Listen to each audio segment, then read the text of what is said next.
All right, welcome to the whatever day this is, September 24th capstone class here. Try to be in picture for this. All right, so today we have two guest speakers who will be talking at different times. And so one of them is en route. Hopefully we'll be here in about half hour, 45 minutes.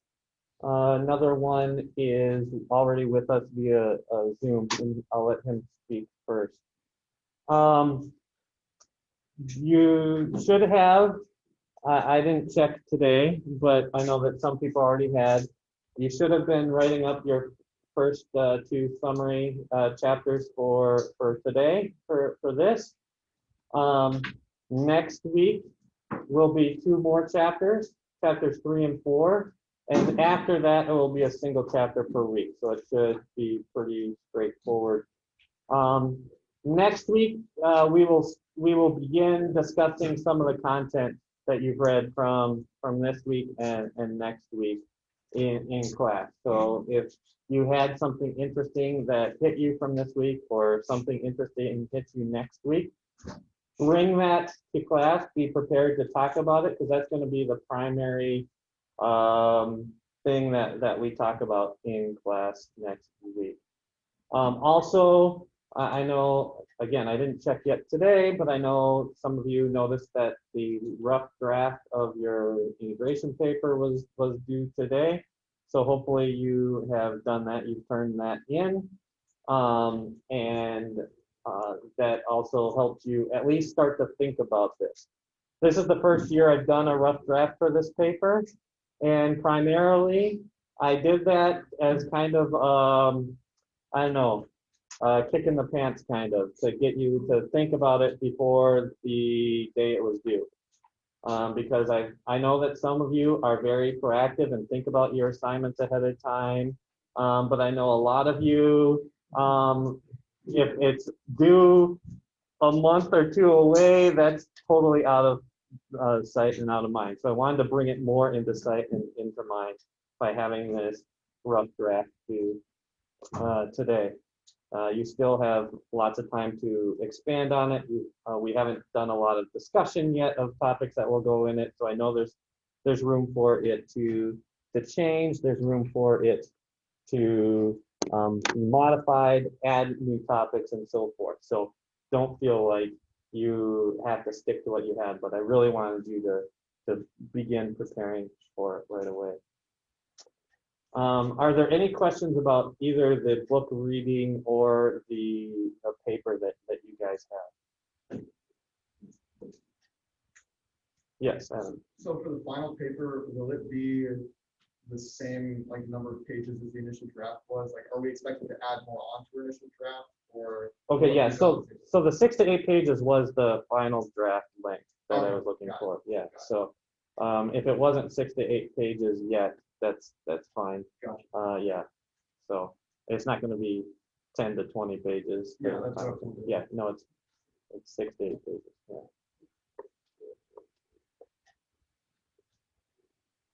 Yeah, it's a long paper, longer than you're used to writing for this major project. Yes, Dave. Are you gonna give us feedback on those papers, or is it just kind of?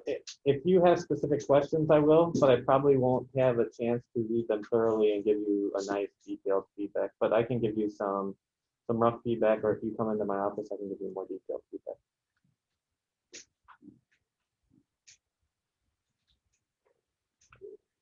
All right then, we do have a full house now, so that works. So let me make Bryson here. Some of you already know Bryson. Some of you, it's been 2 years since you graduated now, right? This is your second year away. So yeah. You guys were sophomores when Bryson was last here. Bryson is working down in Indianapolis with an organization called the Orr Fellowship. Well, I guess you're not working for the Orr Fellowship, but you can explain the more complete details. But he wanted to share about the Orr Fellowship with you. I know some of you have heard it in other classes, either yesterday or in previous years. But now that you're seniors and you're much more seriously contemplating what is next year going to entail, that this would be a good time, the two of us thought, to kind of think about this and go forward. So I'm going to rotate the camera because I don't need Bryson to talk to me about the Orr Fellowship. I want Bryson to talk to you guys about the Orr Fellowship. So, oh, I'll rotate it this way. There we go. Yes, there we go. I can see everyone. Okay, and I can rotate it if people have questions that they ask afterwards. But Bryson, why don't you start off and we'll go from there. Cool. Yeah, sounds good. Hey everyone, how's it going?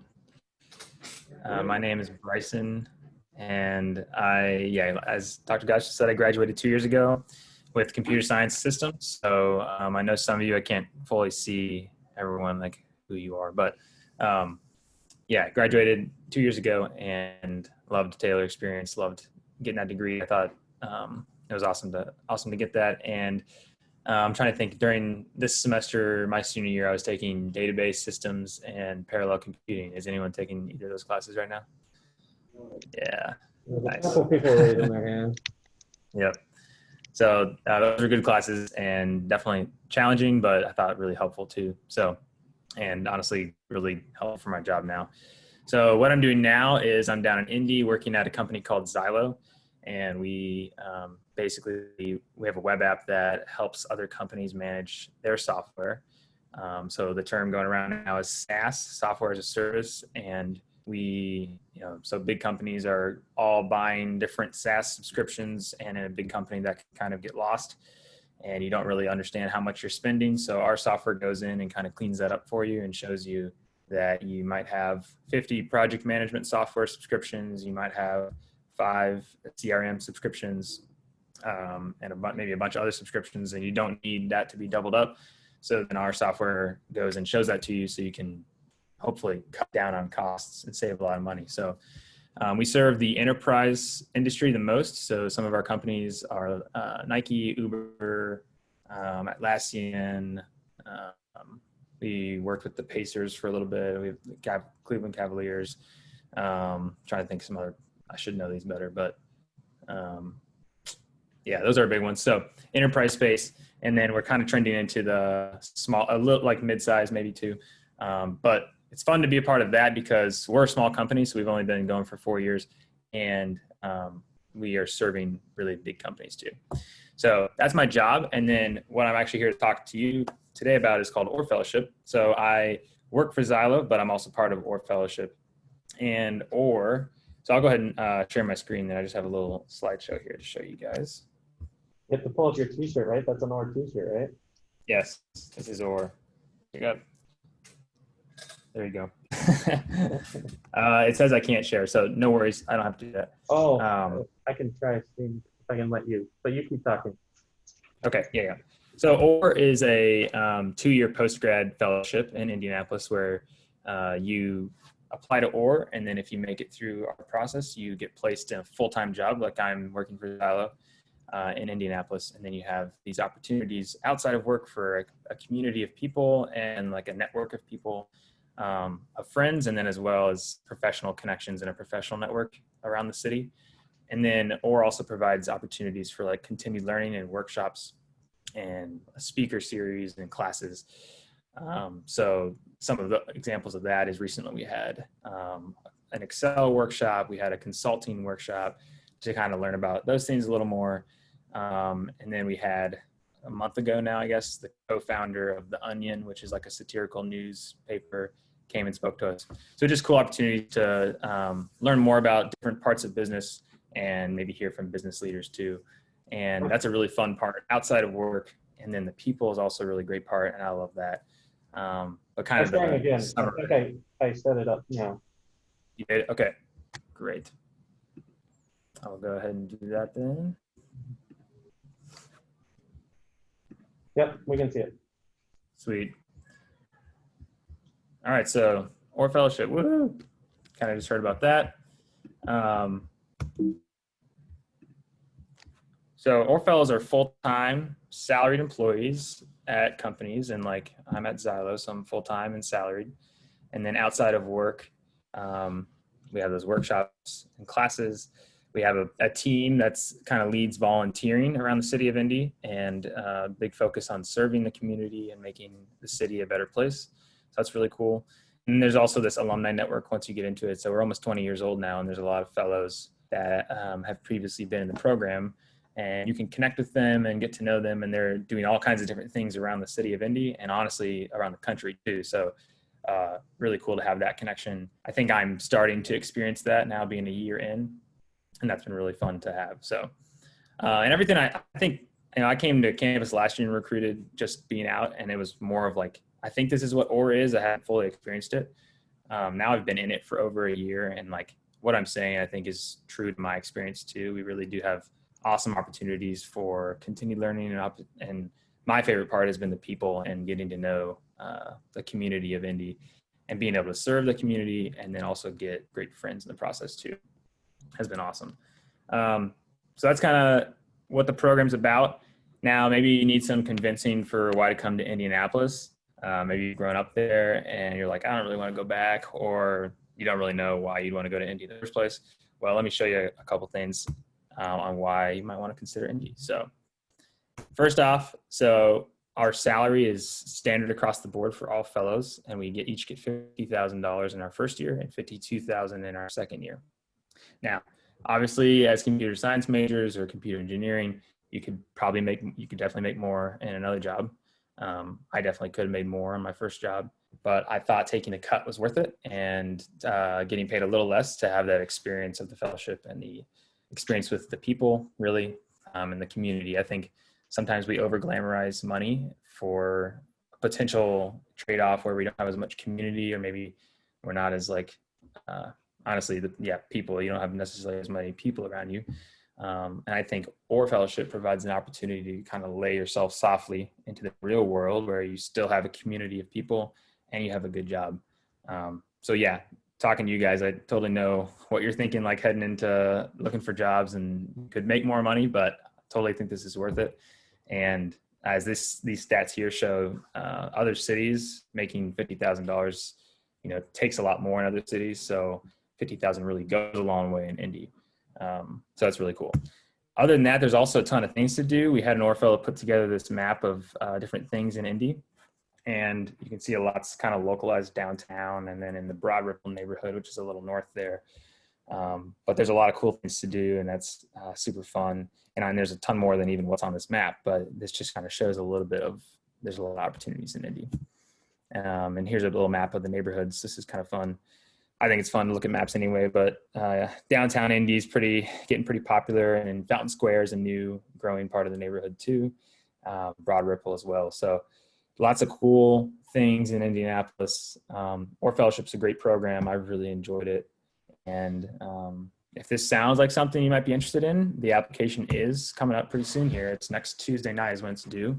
I know Kendall's already applied, so if you're interested, maybe talk to him, see what he thinks too. And I don't know who else is in the class, so maybe someone else has too. But yeah, so we're open till next Tuesday night. You can go to there to apply. And if you have any more questions, please email me or text or call me there. So, or if you have questions now and Dr. Gasser wants to give some more time, we can do that. So I love OR. I think it's been a great opportunity and something you guys could look forward to. And so I just thought of this, something I didn't even say. So I'm a software engineer at Xylo. People are in all kinds of different roles as OR fellows. But if you, as a software engineer or a developer just coming out as a computer science major, you wanted to do that, there's definitely opportunity for that. So a lot of companies are looking for technical people, and they want people that can do that kind of stuff. So definitely an option, or if you have more questions on that, feel free to let me know. So Cool. What kind of questions do you guys have for Bryson?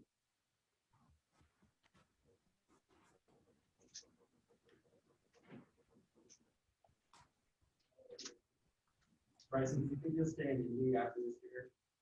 Could you hear that? will I stay in Indy after OR? Yeah. To be determined. I'm not sure yet. I have a travel bug, so I might, now that we're remote, I might kind of try to travel around while I'm working as well. So I'm not sure. The the draw for the people here in Indy is definitely a reason I would stay. So I'll kind of figure that out in the spring.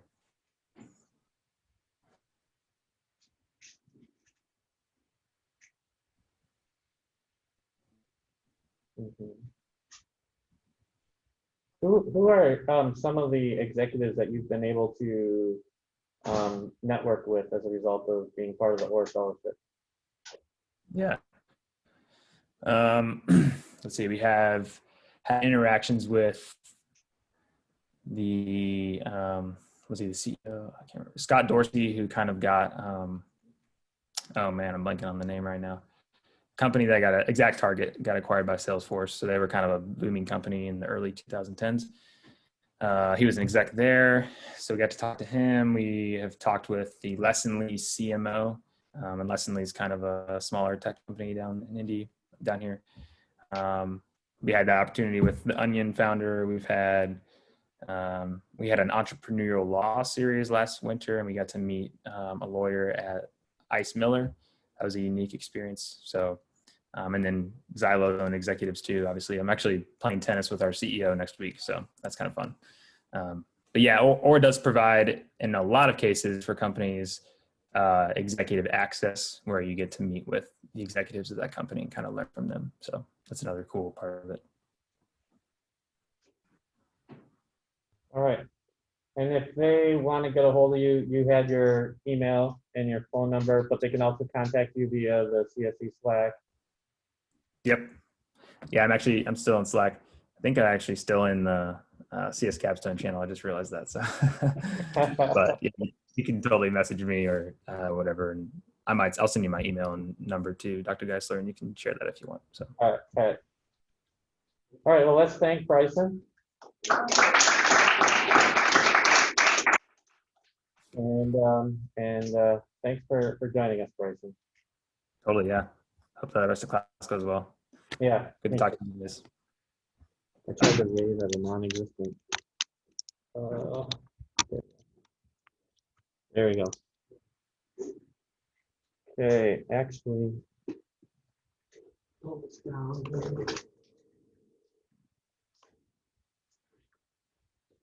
Up my laptop now.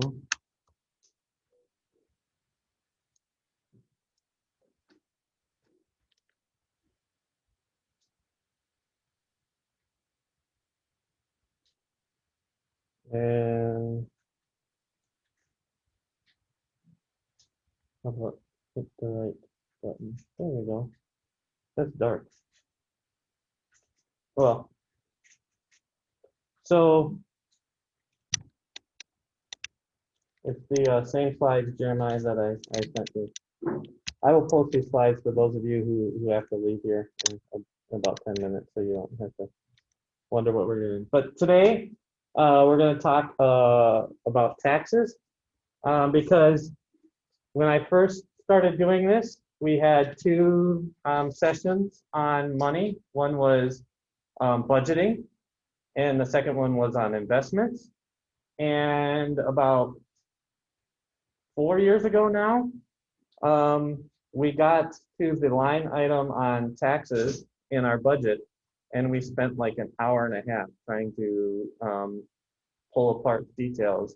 And what I learned from that and have understood since then is that a lot of students like yourselves don't know much about taxes, how they work, what the terms are, how they affect you. We probably have learned that taxes are bad because we lose money out of our paycheck, but that's about the extent of what most of us know how taxes work. So I've added this section in to try to help explain, at least at a beginner's level, what you need to know about taxes. Now, I am not a CPA. I do not know all the detailed nuances of the law. And so this definitely is not tax advice that I'm giving you. Instead, what it is I'm giving you an introduction to some terms so that you can have these kind of conversations with a CPA. So you can start to think about how do you approach your income decision-making choices in light of the fact that you will be paying certain types and amounts of taxes. All right, so with that being said, let's get started. Our second guest speaker will be arriving sometime in the next half hour, 45 minutes here. So, well, actually, I should say 15 to 30 minutes. So I will stop my presentation whenever he arrives, and he'll speak, and then we'll pick that up where he leaves off. So before I get into the details, the first thing I want to do is talk about some terms here. All right, because I'm going to be using these words, and I want to make sure that everyone understands what I'm saying when I use these words. So let's just go top to bottom on the screen here. And I hate sitting down. This is such an awkward way to teach. What can someone help me with that first term? What does gross income mean?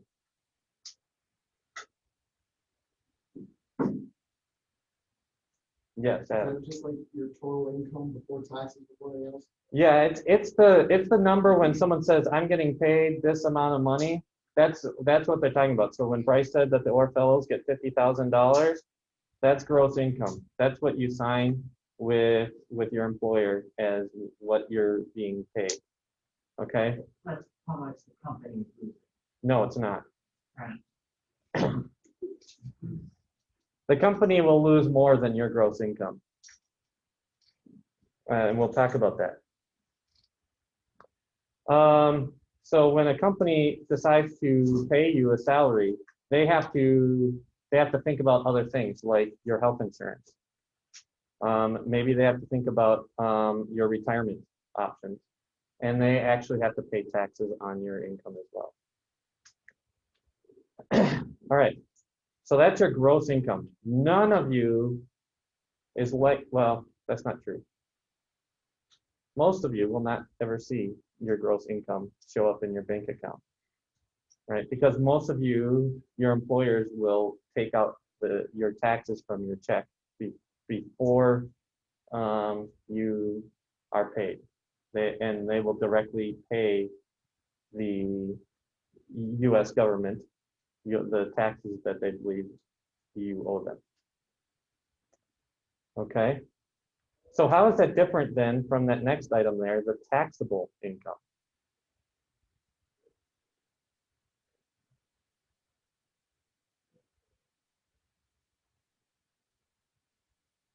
Any ideas? So if they're two different terms, they obviously have to mean something different. So why is there a difference between your gross income and your taxable income? Yes. Presumably because some income, for whatever reason, is not taxable. Yes. Any idea why some of your income is not taxable? Does that have to do with like the deduction? Yes, so it has to do exactly with those next two things there, the deductions and tax credit. Now, if you're like me, the first time I heard those two terms, they sounded like synonyms to me. A deduction for my taxes or a credit for my taxes. That sounds like a synonym to me. But I have them as separate terms here. They actually happen to mean something different here. Okay? So, a deduction is where you take your taxable income and you reduce that taxable income by a certain amount. Okay, so again, let's use thank you everyone. You use the $50,000 as your taxable income, your gross income. Let's say you have a $1,000 deduction. That would mean that your taxable income is $49,000. Okay. A tax credit, on the other hand, is an amount that you don't have to pay for tax that is due. Okay. So if you owe $5,000 in taxes and you have a tax credit of $1,000, now your bill for taxes has been reduced and now you only owe $4,000 instead. All right. So in both cases, we're reducing an amount, but it's where we're reducing that amount from. One is we're reducing it from our gross income, or taxable income, I'm sorry. The other one is we're reducing it from the taxes owed. Okay? Yes, Kendall. No, they're both helping you, right? If you reduce your taxable income, then you owe less taxes, right? If you reduce the taxes owed, then you reduce the taxes owed, right? Well, I haven't explained it yet, but based on my explanation, which one would you, if I gave you $1,000 tax deduction or $1,000 tax credit, which one should you pick? Tax credit. How many people go with Cordell and say tax credit? How many people are against Cordell and say tax deduction? How many people aren't sure? Okay, thank you for being honest. Okay. Why did you say tax credit, Cordell? Well, because presumably taxes is a percentage of your taxable income. If you have like $5,000 of taxable income, that's not all gonna get paid in taxes. So if you have like 1%, for example, taxes, that's $50. Mm-hmm. And so if you reduce your, and so if you have a $1,000 tax deduction, and that moves you down to $4,000, that's only actually saving you $10 in taxes. As opposed to the tax credit, it would save you $1,000. Very good. Because the tax credit applies after you've taken the percentage out as opposed to before. Very good. Exactly right. Okay. So a tax credit would be, an equal tax credit is much more valuable for that exact reason that Cordell just shared over a tax deduction, because all of your tax credit goes towards taxes, where only a percentage of your tax deduction goes towards your taxes. All right. Why does the government offer tax deductions or tax credits? Yeah. Based on donations, nonprofit organizations, and/or marital status. Right. So those are examples of tax credits, but why are they doing it? Why are they giving deductions in the first place? Supposedly to incentivize, like, you get a third deduction if you're married, don't not get married because of taxes. Okay. So the key word there was incentivize, right? All of these deductions and credits are the government trying to get people via monetary incentives to either do certain behaviors or abstain from certain behaviors.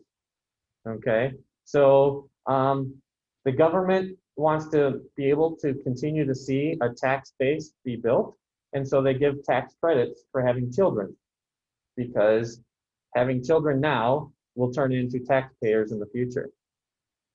All right, the government wants to, the government believes that home ownership leads to greater stability, and so the government gives a tax deduction on interest you pay for your home mortgage.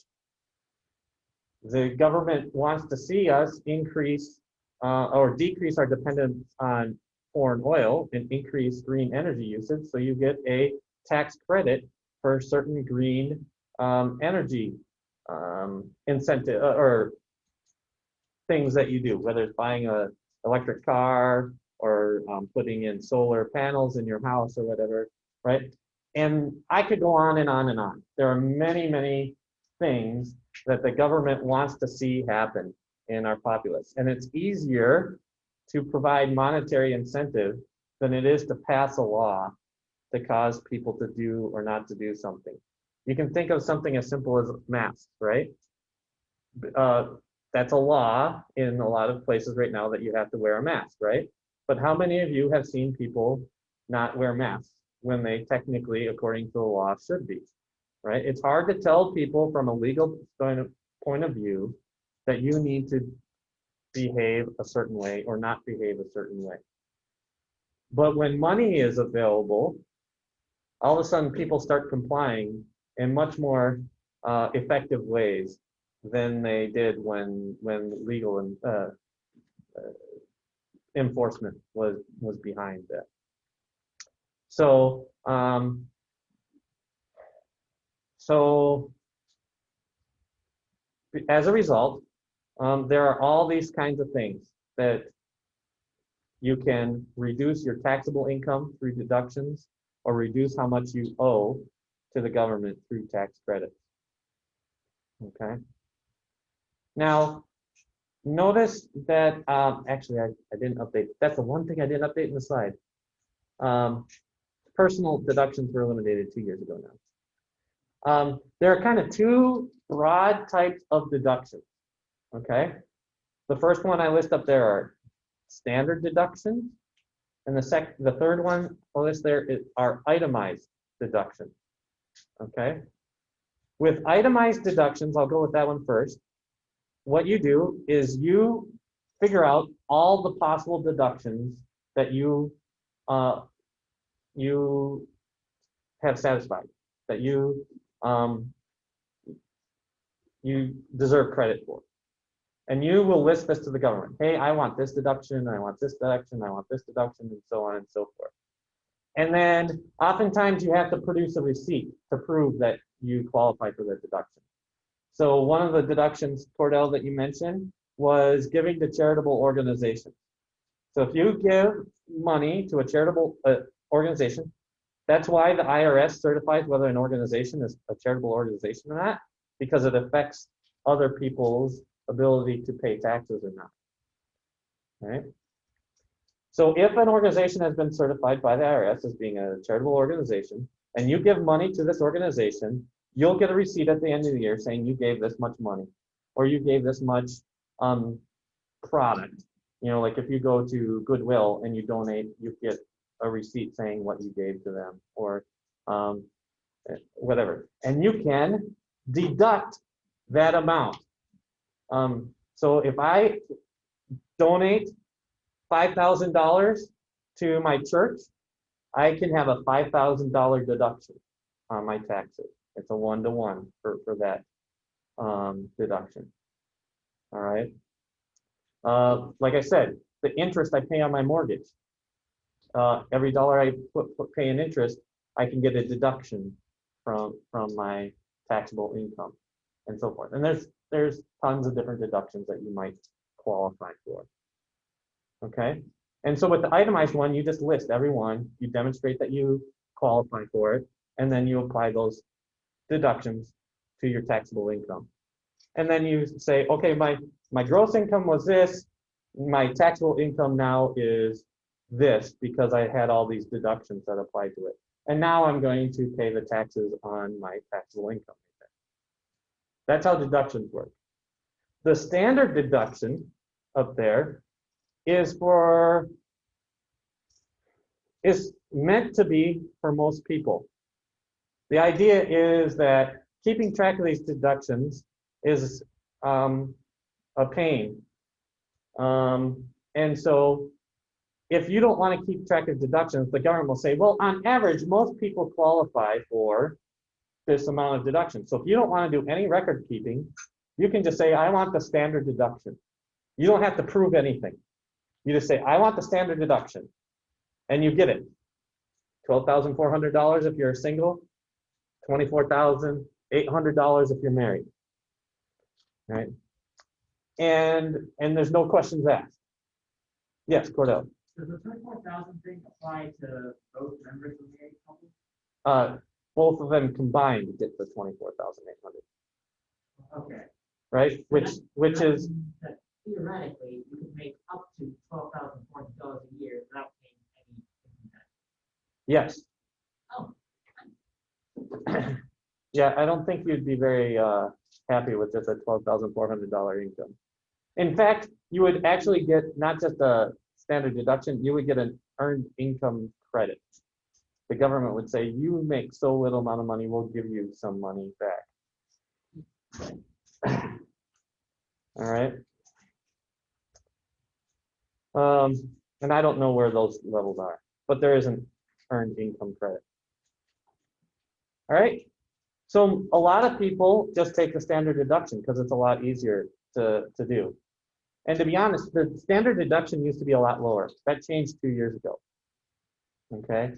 And when it changed to this amount, I switched from doing itemized deductions to the standard deduction because I couldn't make that much deduction even when I tried. Okay, so that was a better deal for me than doing itemized deduction. Okay.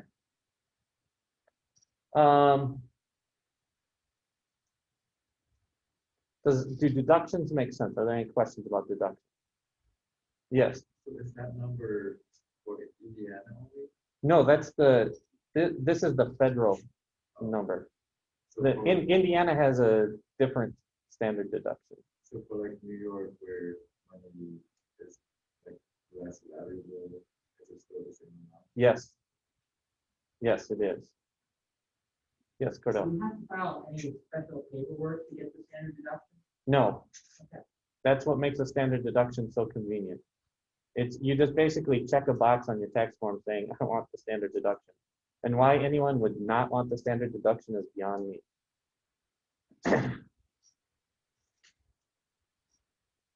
All right.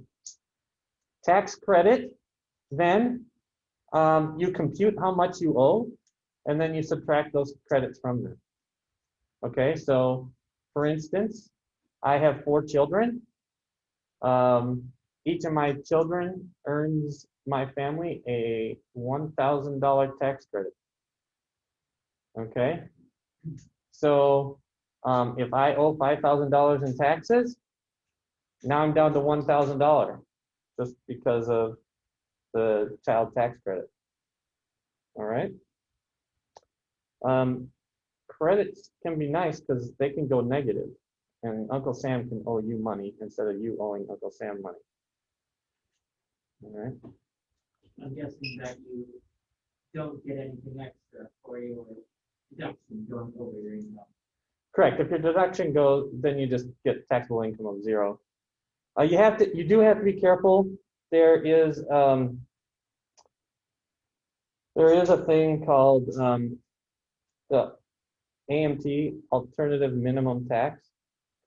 So if you try to get around through all these different tax deductions, or some people call them loopholes, to reduce your taxes below a certain amount, the IRS says, no, that's not allowed.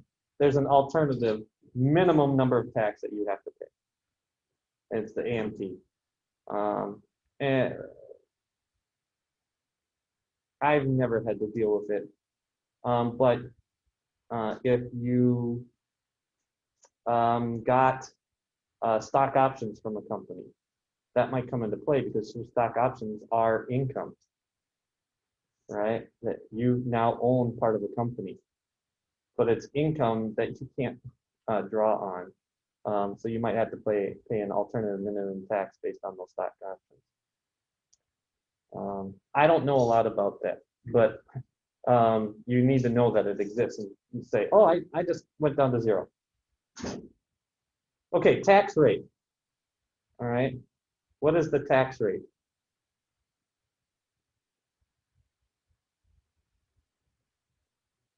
Anyone help me out there? The amount that the amount of your taxable income that is taxed. Okay, so as an example, if your tax rate was, let me pick one of these, I'm looking ahead here, 24%. How would you compute your tax rate? Wait, sorry, your taxable income? No, if your tax rate was 24%, how would you do that? Taxable income is tax rate. Or, And that would be your income, not your tax. that was actually a trick question. Because that would make sense. If your tax rate was 24%, then you would take 24% of your income. But there are different tax rates. I think you may understand that idea that people who make less money pay less taxes than people who make a lot of money, right? And so each one pays a different tax rate. And there would be incentives, if what you said, Kendall, was correct, to not bump up into the next tax bracket. Because if you bumped up into the next tax bracket, then all of a sudden you're paying a higher percentage of your amount of money than if you were just below that tax bracket. And that's exactly what the government doesn't want. They don't want to reduce your tax because you're perversely incentivized. So here I'm going to go to the next slide, which lists all the tax brackets for this year. This is 2020. I updated the numbers, but I forgot to update the date on there. You can see the different tax brackets, and what actually happens here. I do have to stand here. Sorry, never mind. Is you are only taxed on the amount of money in that tax bracket.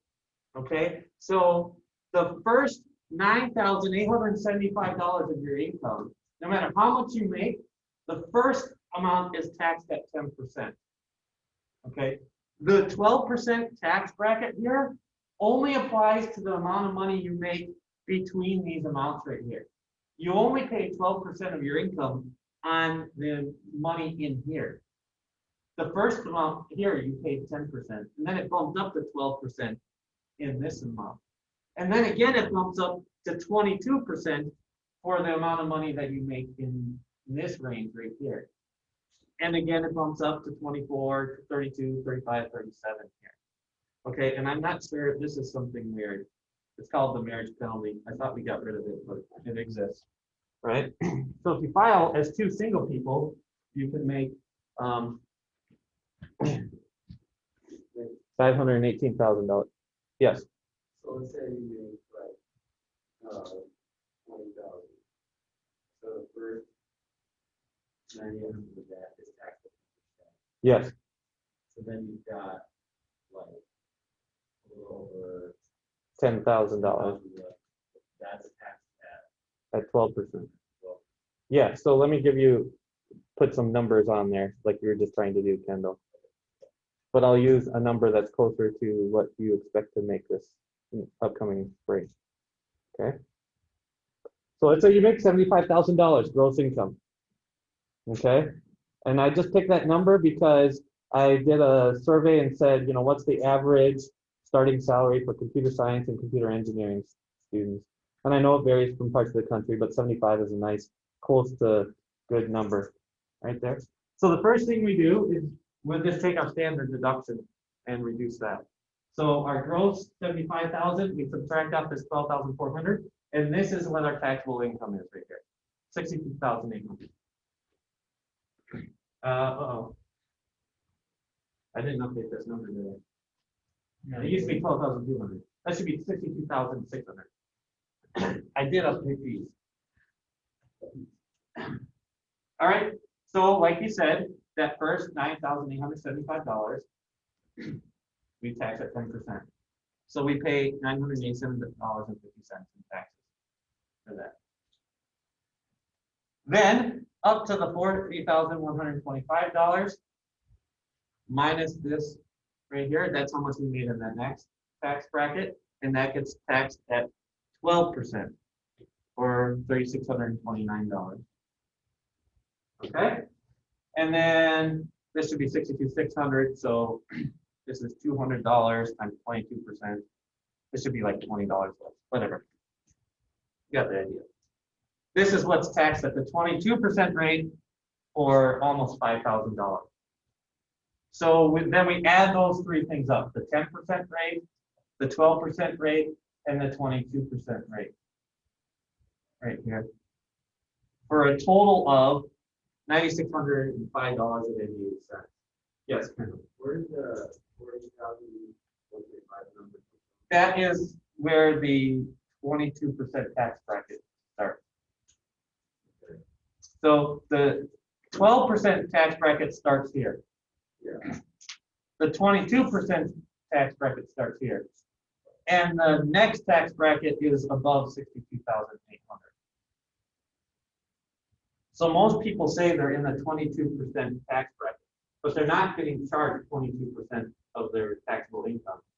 They're getting charged 12.8% of their income. Yeah. Are there more expenses? Like, if I make less than 10,000 a year, Uh-huh. through interest or something, I still got tax. Yes, that's on the next slide. That's a good question. There were other hands up, but it's the same question. So I was gonna ask, are we paying this in addition to what like our company's already taking out of the paycheck? This is what your company is taking on your paycheck. So, So your company says, you're gonna owe, I know that I've signed you for a contract for $75,000. I can do this calculation just as much as easily as the government can. So I figure you're gonna pay $9,600 in taxes. Divide that by 26 paychecks or 50 paychecks or however many paychecks, and then take that amount out of each paycheck. Okay, and just send it on to the US Treasury. All right, So you're making 75 grand, but you're really making about 65. yeah, that's what your take home pay is, yeah. Well, if only. Because Jacob asked a really good question, is this the only taxes? And the answer is no. That's your income taxes. But you also have to pay Social Security and Medicare. Okay, so for Social Security, you pay 6.2% of your gross income, not your taxable income. And for Medicare, you pay 1.45% of your gross income. And most people just combine those together and they call the FICA that 7.65%. Okay, and there is no deduction to get you around that. So you have to pay an additional $5,737.50 in Social Security and Medicare taxes. Okay, so now if I add that up to the previous thing, that gets you $15,343.38 of payroll taxes, which means that you really paid closer to 20% taxes rather than the 12% that we calculated on the last page. All right. And that 6.2% and 1.5% is hard coded. That doesn't change at all. I could see it getting bigger. But it's It's not based, yeah, your income for is any not, given year, depending on what your income is. it doesn't change. it's a flat tax, yes. Okay. The other thing you should know is this line right here. You pay this amount, your employer also pays that amount. Remember what you said, Cordell, about that's what it costs your employer? The answer is no, your employer has to also pay 6.2% of your income on Social Security and 1.45% of your income on Medicare. You both do, you and your employer. Okay, guess what happens if you are self-employed? In other words, you are your own employer. You pay both. Okay, so if you're an independent contractor, if you're a freelancer, that means you. And you need to take that into consideration when you are thinking about how much you charge a client. Because you have to pay this out of your pocket. Because your employer had to pay it out of your pocket if you were working for them instead. Okay, so what that means is on a $75,000 gross income, the government effectively taxed you at a 28.1% tax rate. Okay, not all of this came out of your pocket. Some of it came out of your employer's pocket as well. Right? And that's at the that's at the 22% level if you made $75,000. Obviously, that effective tax rate right here is dependent upon this gross income. every different gross income has a different effective tax rate because the percentages are going to change. It gets a little bit even more crazy. Like for instance, there is a cap, like Social Security, if you make more than 128,000, everything above 128,000 is no longer taxed by Social Security, as an example. So this is a tax that affects poor more heavily than it does the rich, as an example. All right. Yes. So if you're paying like the standard whatevers and all of that, like why are people getting money back on their taxes? It seems like what you described, an unlikely scenario in this case. Okay, because so you hear about this all the time. April 15th, yay! I got my taxes back. And the answer is that people aren't just doing the standard thing, and that people have tax credits, right? Like I said, I have 4 children. I think it's $1,000 a child. It might be $2,000 a child. I forget. So if you look at this, you know, that's a significant part of this salary just here in that tax credit. And if you have other tax credits, you can start to do it. The other thing is a lot of people under-report to their employers what their deductions are going to be. You have to help your employer guess what your deductions are going to be, because that's going to affect how much they think you're going to owe. And a lot of times the employer over guesses how much you owe. So they paid into the government more than you actually owe. And so then the government has to pay you back the difference between what they withheld from your paycheck and what actually you owe, and that's your tax return.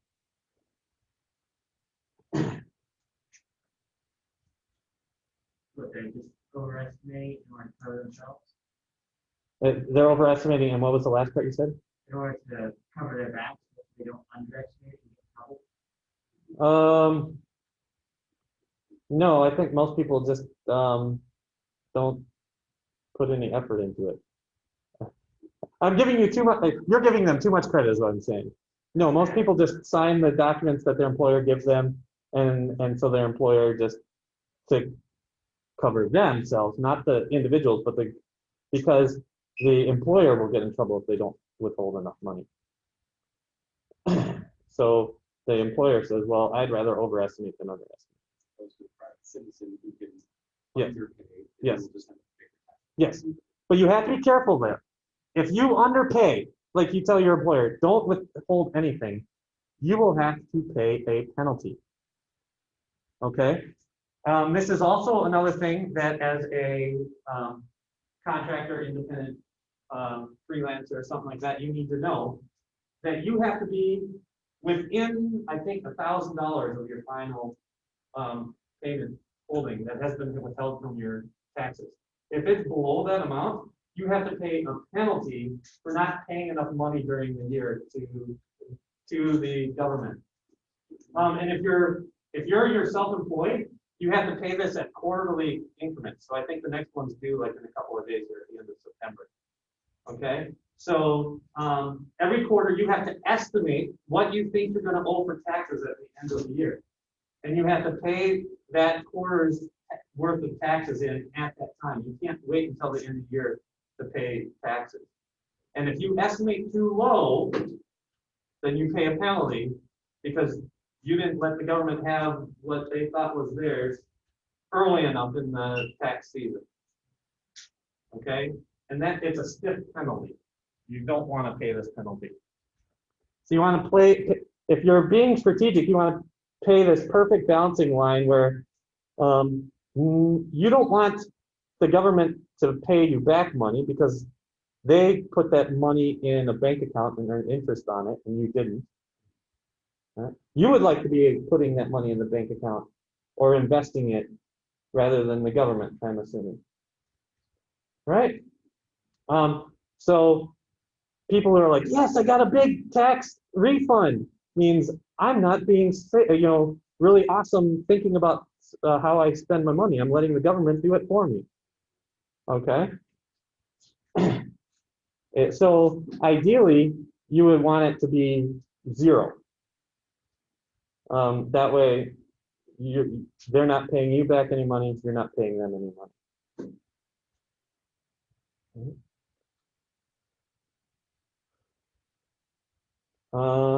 For state different. Oh, yes, states are very different. There are some states like Florida that do not have income tax at all. There are some states that have very high income taxes. Some states make income taxes super easy. Basically, what you do is you say, here's my number that I paid the U.S. government, multiply it by some percentage. That's how much I owe the state government. And some state governments are like, I don't care what they said. You have to go through this in complete different set of forms and formulas and figure out what your taxes are to pay us. And it has nothing to do with what the federal government said. Okay? There is no rhyme or reason. It's not red states versus blue states. It's not agricultural versus urban. I don't care what classification system you put on the states, you will find states that behave in all these ways within each category that you make. So state income taxes is in addition to the federal income taxes, which is what we just went over. Yes. Yes. And like I said, some states do not have income taxes. Some states depend upon sales tax more heavily. Some states depend upon property taxes more heavily. Some states depend upon, like Alaska depends upon their natural resources and basically selling their oil and making up their budget from that. So there's lots of ways how a state might make income independent of income tax. Is it maybe any one of the states that has the stupid other forms? I would, the best state that I've paid taxes in is Illinois, surprisingly. Indiana's gotten better. It's not terrible. It's just the front and back side of a piece of paper. And there are areas of the Indiana taxes where you can enter in lines from your federal taxes. So it's not terrible, but it's not as streamlined as it could be. The Illinois taxes were amazing when I paid taxes there. They might have been high, but they were amazing to fill out the form. Jacob and then David.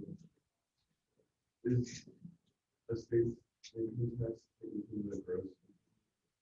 That depends. Yeah, I can't generalize at all on that at all. You go by where you live or where you work. So if you remote into a different state, are you paying taxes there or? You do both.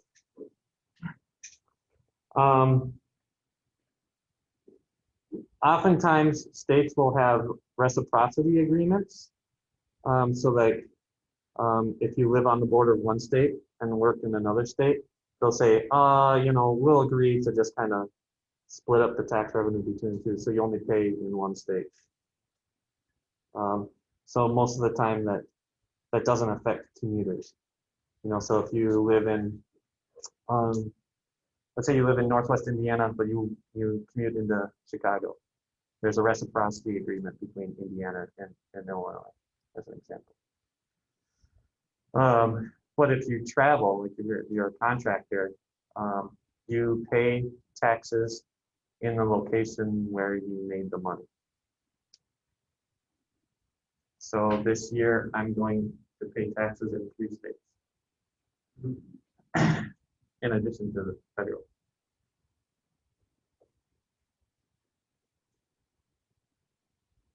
Yes. What if you work remotely for a company that's not American? And you live like somewhere in the United States.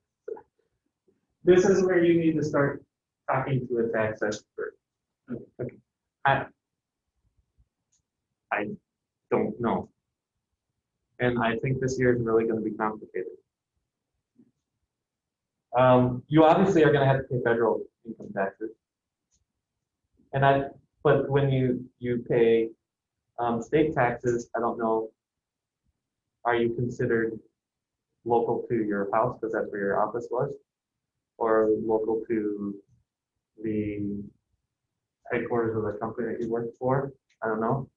This is actually not a theoretical question for me, because the company I worked for sabbatical, for a while I was living in California, but then I moved back here to Indiana and continued to work for them. So I actually need to know the answer to your question, and I don't know the answer. Okay, you live in the US and you work in another country, No, or you work for a business in another country. Yeah. You have to pay income taxes to their government? that depends upon their government. Fair enough.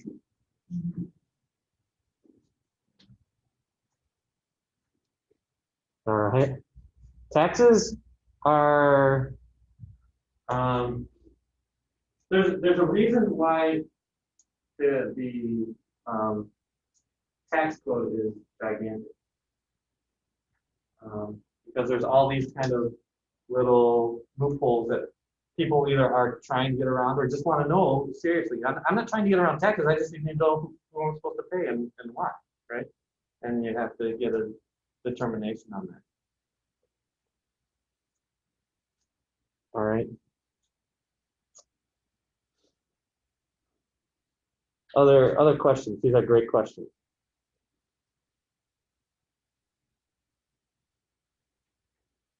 So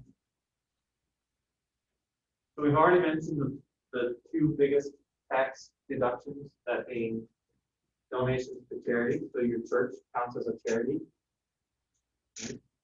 And donations, or mortgage interest, so interest on your mortgage. But like I said, tax child credit, there's hundreds, maybe thousands of different ways that you can make a deduction or a credit. All right. Let me give you a little bit of historical perspective, because these are what the current tax rates are.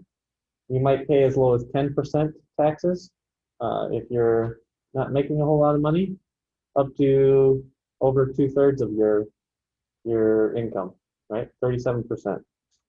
So for historical perspective, this is what tax rates have been for about the past 100 years. The red line on top is the highest tax bracket at that point in time, and the blue line was the lowest tax bracket at that point in time. This is crazy to me. Hello. Hey, how's it going? Good. How are you? I found a place. Good. Yes. Let me finish this and I'll introduce you. So this is crazy to me. Look at this. Highest marginal tax bracket at that year was 95%. Can you imagine paying 95% of all your income? Well, fortunately, it's not of all your income though, right? We just learned that was just the top tax bracket. It's just any amount of wealth that you give, right? What, maybe 95% of over $1 million or whatever it was. I don't remember exactly what the tax bracket. That's crazy, right? But this is the reason why charitable contributions are now a tax deduction. The wealthy people said, if this is how you're going to tax us, then we're going to stop bothering to make money. It doesn't make sense. We need a way to funnel our income into useful things. And the government kind of gave a compromise and said, okay, how about if your donations to charities can be considered tax deductions?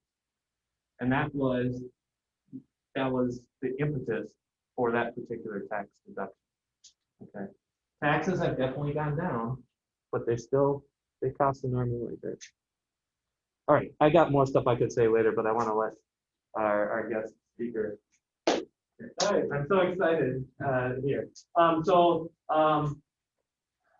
Nathan McCauley is here. He's going to share a little bit about the company that he works with and just let you know a little bit about them. Nathan was a student. He's an alumnus from our program, 2006, 2007. 2008. Oh, Yeah, 2008. He graduated with BS Systems degree. This was before we had cybersecurity degree. Otherwise, I'm pretty sure he would have taken that degree. Nathan, I think you taught the entrepreneur bug early. I think I remember you sharing with Dr. Nurkla and someone else an idea that you and Dave Jasper had. Yes. About some things. You're like, what do you think of this thing? He was always wanting to work in some type of entrepreneurial endeavor. As soon as I knew Nathan, I knew that that's what he wanted to do. And so immediately upon graduating, went out to Silicon Valley, worked for a company that he did his internship from Purdue University, ArtScene, which was a security company. And then moved on from there, worked at Square in the security department there.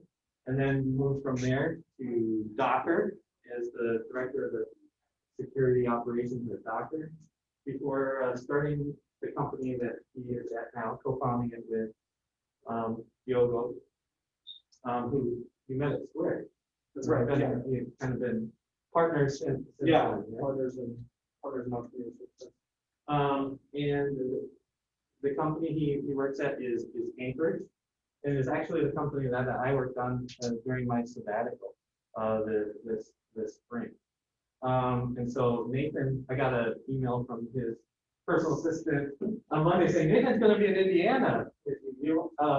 And so I was like, oh, great, let's get him hooked up and speaking in class. Yeah. So Nathan's here to share. I'll turn it over to Nathan. Sure. I've got one student on Zoom, so I'll just point it at you. You don't have Okay, to yeah, come up sure. here. What class is this? This is the capstone class. Oh, very good. Okay, great. Everybody's a student.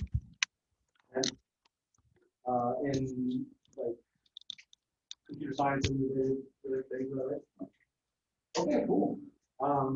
Well, I remember being in your shoes. I mean, what is it? This is fall, right? Yeah.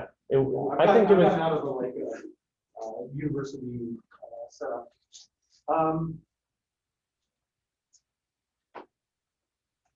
Could we just like real quick do intros? I'd love to just like know everybody's names. Just like, Yeah. don't have to do it facts or anything like that, but just like kind of curious what it is. Maybe what your area of study is. College.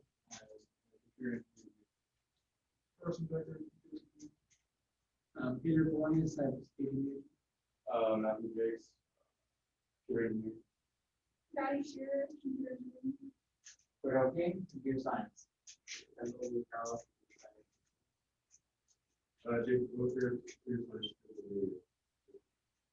Element cybersecurity. David? Yes. Some cybersecurity. Easy cybersecurity. Awesome. So I mean, we can take this a lot of directions. One of the things that I like to share with Taylor students, and I talked to Taylor students a number of times. One of them is that I came out of Taylor very, very proud of myself for having graduated from Taylor. I was maybe not the best student, but I did okay. But I came out with a decent amount of feeling like an imposter. Like I didn't really ever feel comfortable in my own skin. I wondered if I went out to Silicon Valley, like, was I going to be able to hang? Was I going to be able to like keep keep up with everybody out there, or like, was that gonna be a problem? What I found was that the Taylor education was absolutely, and I guess maybe I should tell this in like high school seniors, but I guess what I just want to start off by saying, like, you guys are all super well prepared, and you're gonna do awesome, whatever you go and do. You don't need to worry about that at all.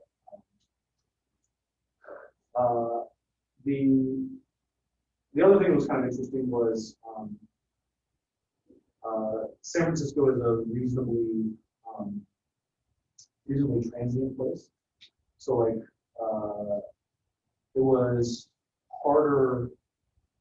It is harder just generally to make friends and end up with like a friend group that is a meaningful group. So I found it very, very helpful to like join a church very early on after I moved there and have that be kind of my primary social group. That's ended up being very, very meaningful for me. I actually met my wife here at Taylor. We were the stereotypical like get married 2 weeks after graduation. You know, that whole Taylor love story of the whole thing. We were that story, but then we got married in San Francisco. We got 2 little kids now, and it's great. It's cool. It worked out. So don't let anyone knock the Taylor love story. It's good. I found entrepreneurship to be, like Dr. Geisler said, something that I was very, very into, and I found it more approachable than I would have immediately thought. It felt like a very large challenge. And indeed, like it took a while for me to actually be able to start my company. My thought at the time was that I just be able to start a company, like basically right out of school. Turned out that I needed a little bit more experience, so I had the unfortunate opportunity to work at a number of really good companies. Square, of course, I joined as like the 40th employee or so there, and so got to do everything from setting up the factories in China, the security unit,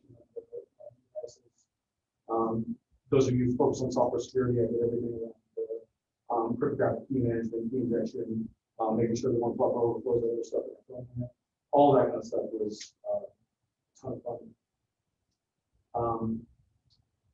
That experience after 4 years there set me up to kind of want to work on something with kind of a broader security scope. What I felt was happening at Square was that we're doing very good security work, but it was relevant to one company, and wanted to have it kind of relevance across a broader spectrum of the just of the industry basically. And so it was at that time, it was my friend and I saw that Docker was getting very popular. We're like, hey, why don't we go work on Docker? We work on Docker, we can take our security opinions, and we're like reasonably opinionated people. Dr. Geisler got to look at us, you got to see that we run a very opinionated company. And we were like, okay, well, if we put our opinions into Docker, then everybody just automatically gets our opinions. It's like the easiest evangelism ever. They just automatically get whatever you want for things to do. So put in a bunch of stuff into Docker, a bunch of the like Linux container type things. Spent a few years there, and then finally realized, okay, this cryptocurrency thing seems like it's going to be really good deal. And people need to hold cryptocurrency securely, they need to be able to hold it well, and particularly like institutional investors. So it started the company with the idea to hold Bitcoin, hold Ethereum, hold all the other kinds of crypto assets for people who are like hedge funds or like large holders, people that want to take positions in millions of dollars, people who would need these tax cuts. So set out to do that, and basically that's been successful. We've raised a total $57 million so far, and have had the opportunity to build a company. The company is now about 70 people, and we have dozens of clients and we're holding billions of dollars. I like to say that we're running the highest value capture flag in the world. And that's, you know, if you capture flag and get into our system, then that's a few $1 billion of cryptocurrency. So it's pretty high stakes. We try to know who gets in. Actually, don't think it's possible, but you know, so the number one key to getting security right is staying humble. So it's important to stay humble. So yeah, that's been my story. I would be happy to just kind of have this be a little bit of a conversation, talk about anything and everything that's on people's minds, whether it's life, career, anything like that.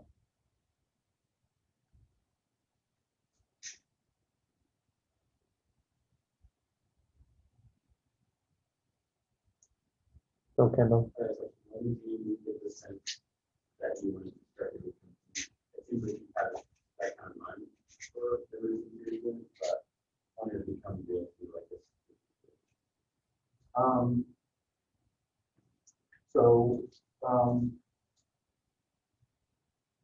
I can pretty much, there's like two moments that I can pinpoint in my life where I decided that I want to jump into it.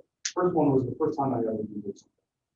Because I was, you gotta probably know this, but like I was really good at making Yahoo find things by doing like complex searches. And when I typed in a Google search and it just worked the first time, I was like, oh my gosh, I want to build stuff like this. I want to build like cool stuff. And Dr. Brandley said, right? Yep. Okay, so Dr. Brandley, when I was here, he taught this class on AI. And we had this class, we had this book that was written by Paul Graham. And so Paul Graham is like this real big list guy. But he also has these essays that are about entrepreneurship. And as a result of reading this Paul Graham book on this, started reading the other stuff, we had all these really good things on entrepreneurship that are very positive, encouraging, and like, hey, people without experience can do this, like anybody can do this, and just stop and do things, right? And so I read a bunch of those essays, and that's what really like convinced me that I could do this. It was over in Fairland that I was reading all these essays. They don't know what Fairlane is. They've torn it down. Oh, okay. There used to be this like 3 blocks down, there was an apartment complex. That was like the overflow for seniors and juniors. And so basically here at Taylor, reading these essays, I was like, this is something like that. What's that? Hackers and Haters, the book, or it's probably a combination of essays. Yes, so Hackers and Haters has something that they do. That's exactly right. He's still, Dr. Brandon still teaching some of that stuff in that class. I think Oh, very good. a year and a half ago. So, yeah, he runs like he runs an investment fund now that invests. We didn't end up taking money from Paul Graham. We ended up raising money from other people. But yeah. How many people already have like a job lined up for after school? Wonderful, because I'm hiring.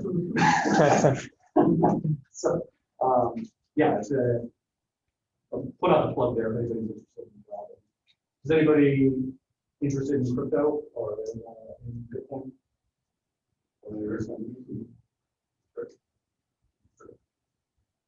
Well, email me.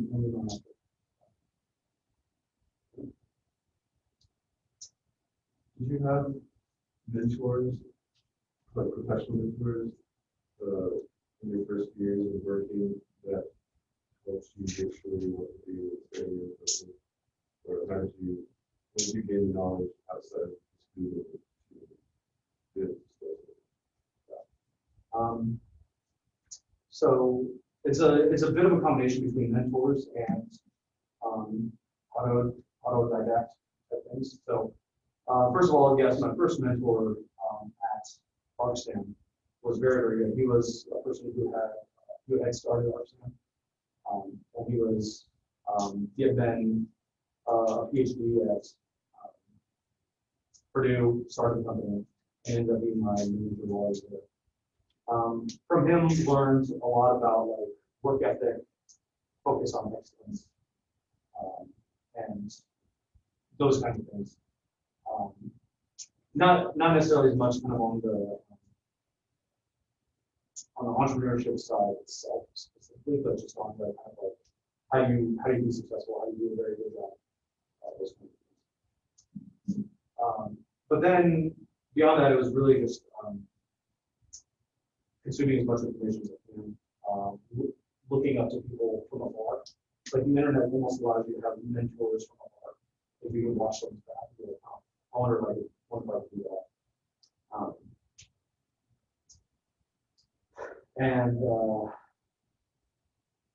I think another one was just like some sort of an internal drive to like do really well things. Like I wanted to do something that was really hard. So that was kind of, I guess that's more of an internal motivation.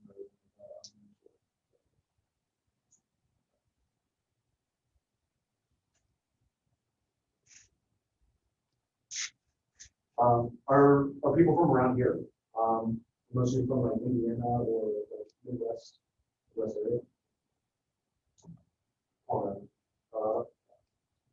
Yeah, so I grew up here in Indiana, basically in Minneapolis, and then over in Michigan. Showed you about the Indiana highway. Yeah, small town Indiana. So it was like it was a big thing to go out to California.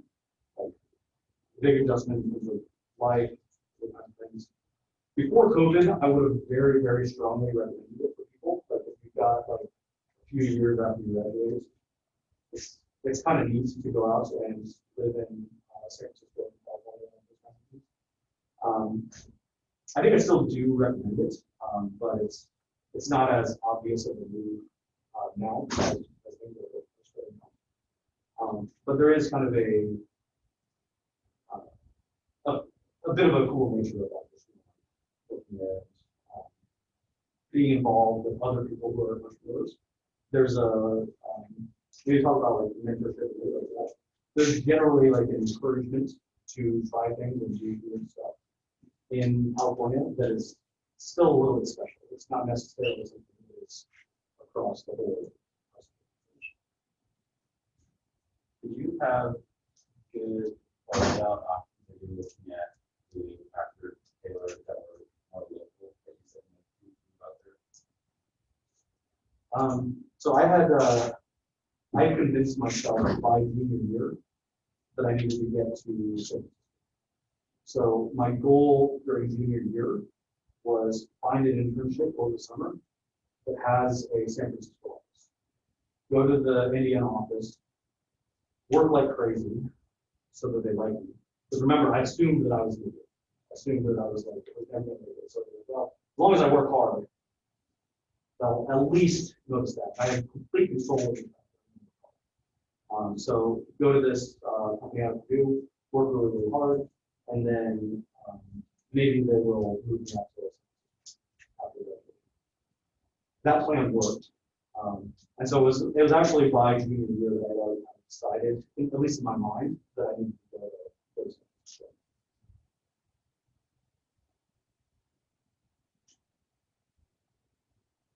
But I suppose there were options in Indiana. There were jobs here that were good. So I understand that. It's actually one of the things that I wanted to do is, and I've talked to Dr. Guys about this, I actually want to get my office in some way started in Indiana.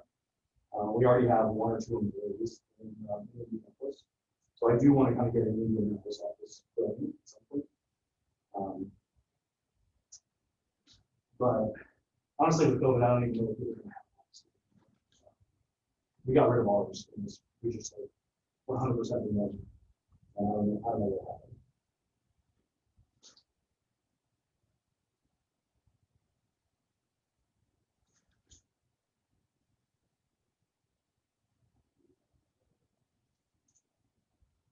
Dr. Gessler, what did you what did you find surprising or interesting about working at Anchorage?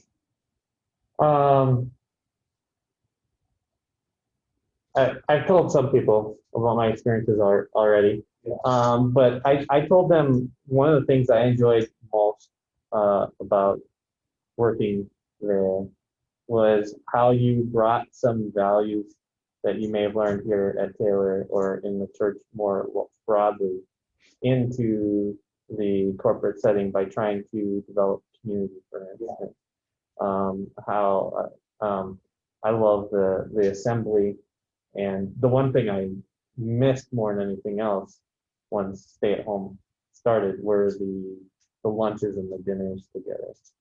So you can probably talk more about how you have been intentional about trying to develop a community when it's not a community of believers, but it's a community of.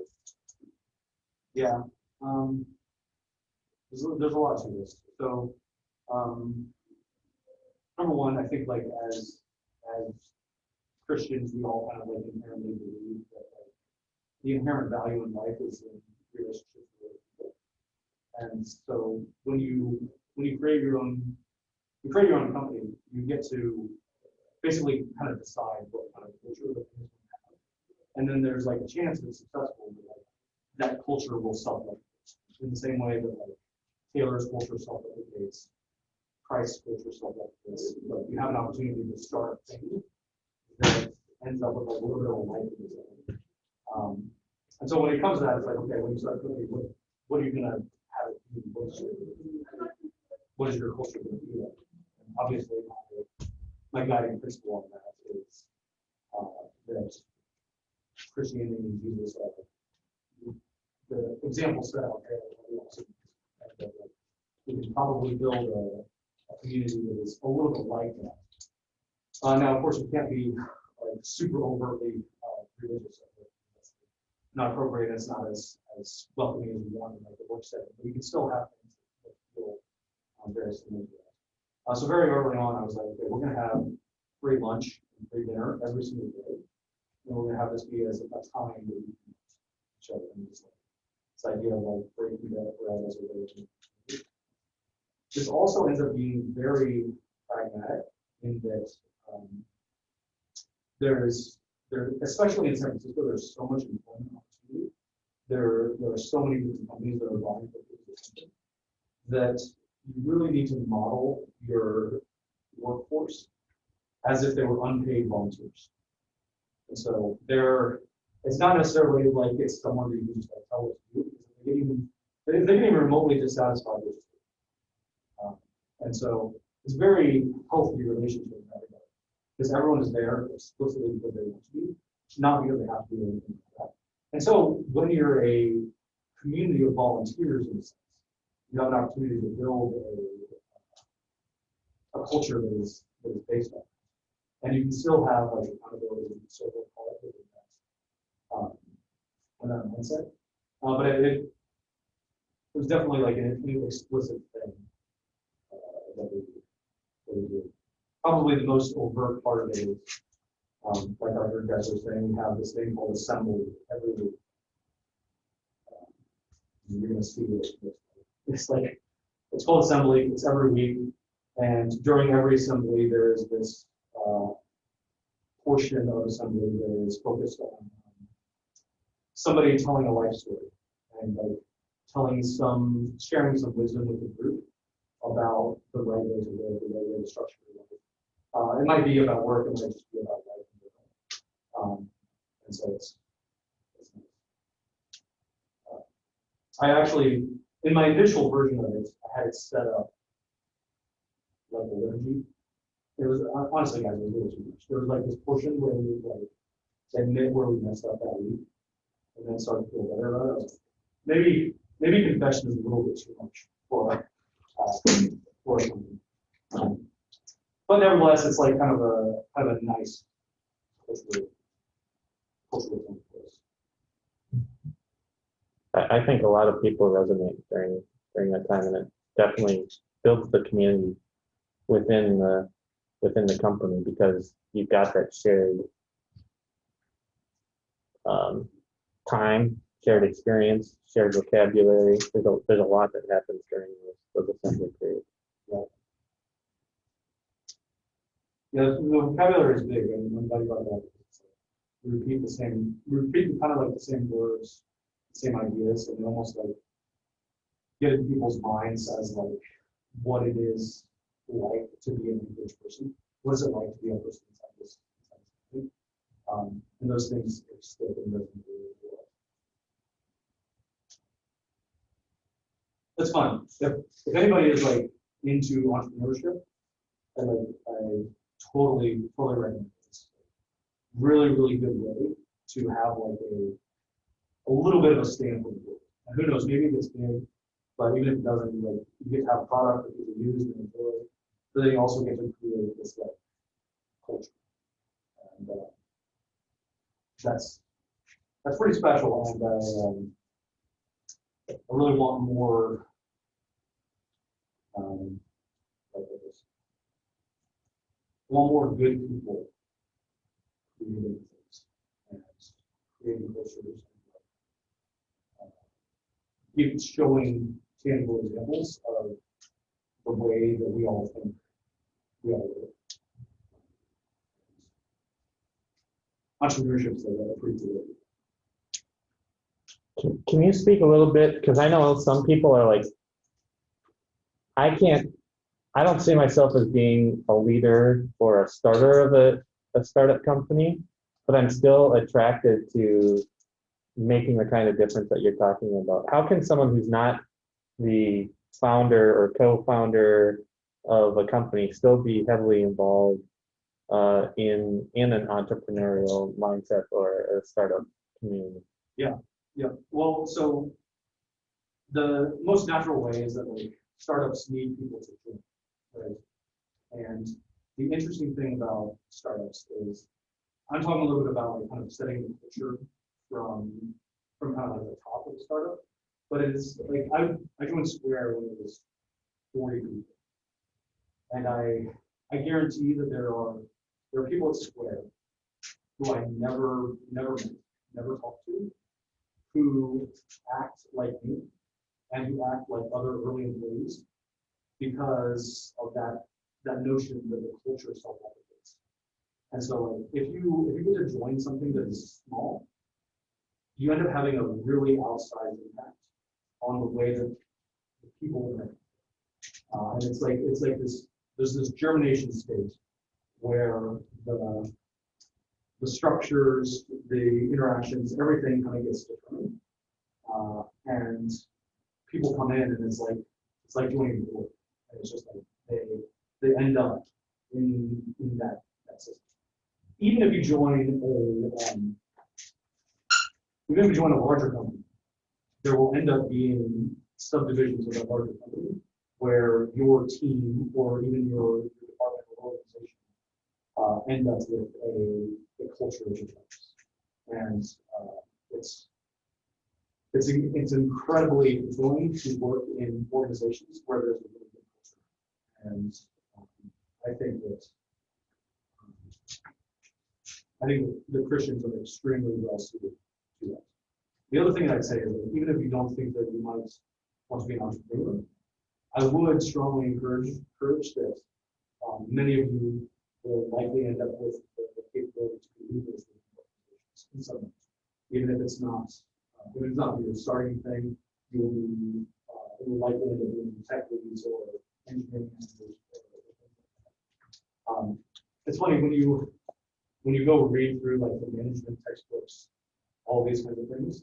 I would say that half of the like business management textbooks out there, they will never say this explicitly, but half of what they're teaching is Christ-like behavior, because it is basically been decided that Christ-like behavior, certain leadership, putting other people before yourself, all of these are like the characteristics of good leaders.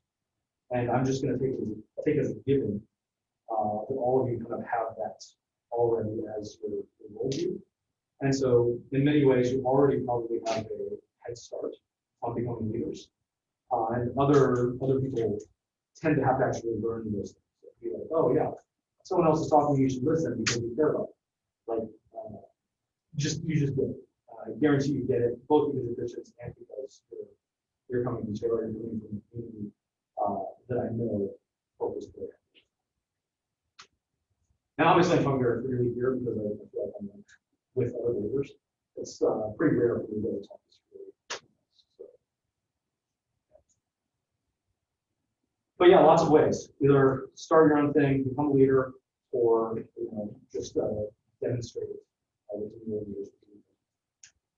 Really cool. Do we go till 5? Yeah. Okay, all right. Well, I've kept you too long. I would love for anybody who's curious, anybody at all, email me, Nathan at Anchorage, or address if you want to send out an email. Yeah, I can do that. Would love to talk more. And Both, seriously, we're hiring. So if you want a job.